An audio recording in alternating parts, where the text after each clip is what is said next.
Hello बच्चों, क्या हाल चाल। क्या आप अभी क्लास 12th में जा रहे हैं?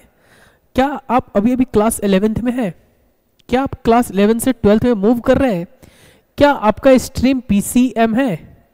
अगर आपका स्ट्रीम पीसीएम है और हम क्लास 11 से 12th में मूव कर रहे हैं तो आज हमारे लिए ये जानना ज़रूरी है कि मैथमेटिक्स में हमें कौन कौन से ऐसे चैप्टर है जो कि 11th का पढ़ना ज़रूरी है, जो हमारे 12th के मैथ्स में काम आने वाला है। तो हम एक एक करके जानेंगे कि किस चैप्टर में किसका यूज ज़्यादातर होगा।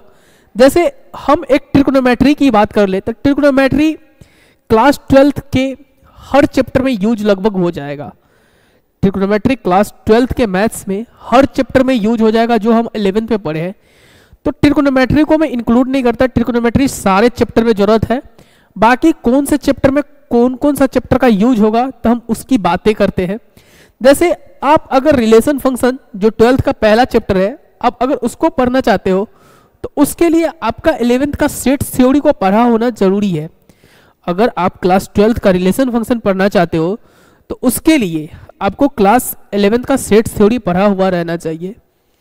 फिर हम बात करते हैं कि इनवर्स ट्रिग्नोमेट्री। हाँ, इनवर्स ट्रिग्नोमेट्री के लिए हमें किसी और चैप्टर की पढ़ने की ज़्यादा जरूरत नहीं है। ट्रिग्नोमेट्री तो हमने पहले बोला कि हर चैप्टर के लिए पढ़ना जरूरत है, बट इनवर्स ट्रिग्नोमेट्री के लिए हम 11th का कोई चैप्टर ना भी पढ़े तो काम निकल सकता है सिवाय ट्रिग्नोमेट्री के। फिर हम बात करते हैं आपको कि मैट्रिक्स डिटर्मिनेंट। तो मैट्रिक्स के लिए या डिटर्मिनेंट के लिए हमें को सीक्वेंस सीरीज का जो समेशन वाली प्रॉपर्टी होती है वो टॉपिक हमें आना चाहिए। समेशन वाली प्रॉपर्टी होती थी नहीं, वो हमें आना चाहिए मैट्रिक्स के लिए। इसी तरह से हम बात करते हैं डिटर्मिनेंट के लिए, तो डिटर्मिनेंट के लिए भी सेम ही हमें सीक्वेंस एंड सीरीज का समेशन प्रॉपर्टी आना चाहिए। अगर हम क्लास 12th में जा रहे हैं और हम अभी 11th में तो 11th का कम से कम मैथ्स के लिए डिटर्मिनेंट के लिए सीक्वेंस एंड सीरीज का समेशन प्रॉपर्टी हमें आना चाहिए। इसी तरह से हम आगे और भी चलते हैं। कंटिन्यूटी एंड डिफरेंशिएबिलिटी के लिए बाइनोमियल टर्म का बेसिक यानी कि बेसिक एक्सपेंशन हमें आना चाहिए। बाइनोमियल थ्योरम का हमारे पास बेसिक एक्सपेंशन होना चाहिए, बेसिक नॉलेज होना चाहिए, तब हम कंटिन्यूटी एंड डिफरेंशिएबिलिटी को आसानी से समझ पाएंगे। फिर अगर हम चाहते हैं एप्लीकेशन ऑफ डेरिवेटिव को पढ़ना तो उसके लिए हमारे पास स्ट्रेट लाइन और कोनिक का कुछ नॉलेज होना चाहिए। जहां पर हम टेंजेंट नॉर्मल की बातें करते हैं तो हमारे पास स्ट्रेट लाइन का थोड़ा मोड़ा नॉलेज होना चाहिए। जहां पे हम इंटरसेप्ट की बात करेंगे, एक्स इंटरसेप्ट वाई इंटरसेप्ट की बातें करेंगे तो हमारे पास स्ट्रेट लाइन का भी बेसिक नॉलेज होना चाहिए। हाँ, अगर हम इंटीग्रेशन की बात करें तो इंटीग्रेशन के लिए हमें किसी और भी चैप्टर पर डिपेंड नहीं होना पड़ेगा, सिर्फ ट्रिग्नोमेट्री के अलावा। तो ट्रिग्नोमेट्री तो हर चैप्टर के लिए होना ही है। अब हम एप्लीकेशन ऑफ इंटीग्रल या फिर एरिया अंडर कर्व की बात कर ले तो एरिया अंडर कर्व को अगर हम क्लास 12 में अच्छे से पढ़ना चाहते हैं, उसको समझना चाहते हैं, उसके लिए हमको 11th का ग्राफ्स थोड़ा सा सही होना चाहिए। दूसरा, हमारे पास कोनिक का अच्छा खासा नॉलेज होना चाहिए और स्ट्रेट लाइन का भी, साथ ही साथ सर्कल का भी हमारे पास नॉलेज होना चाहिए था। डिफरेंशियल इक्वेशन में भी हमारे को सेम कोनिक आना चाहिए, थोड़ा मोड़ा सर्कल भी आना चाहिए। बाकी ज्यादातर तो यूज नहीं है, बट थोड़ा मोड़ा सर्कल और कोनिक का यूज आएगा।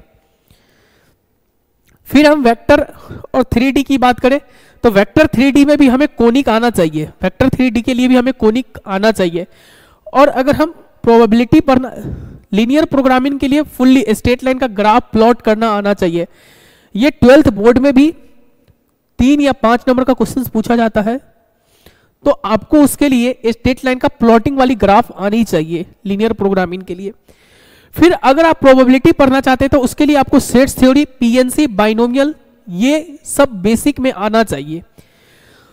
तो इससे हमें क्या पता चला? इससे हमें यह पता चला कि अगर हम 11 से 12th में जा रहे हैं तो 11th में किसी भी चैप्टर को हम छोड़ नहीं सकते हैं। सारे चैप्टर के हमें कुछ ना कुछ बेसिक आना चाहिए, क्योंकि वो 12th के हर चैप्टर में कुछ ना कुछ बेसिक यूज होगा। तो अगर आप 12th में जा रहे हो तो मेरा यही रिक्वेस्ट रहेगा आपसे कि आप 11th का रिवाइज अच्छे से कर ले। 11th का रिवाइज आप अच्छे से कर ले, ना ज्यादा सही तो आप एक बार एनसीईआरटी 11th का जरूर बना ले, उससे आपका पूरा बेसिक क्लियर हो जाएगा। जिससे आपको क्लास 12th में कोई दिक्कत नहीं आएगी। बाकी आप लोग को ये वीडियो कैसा लगा, पसंद आया तो कमेंट कर दीजिएगा, चैनल को सब्सक्राइब कर दीजिएगा। Thank you.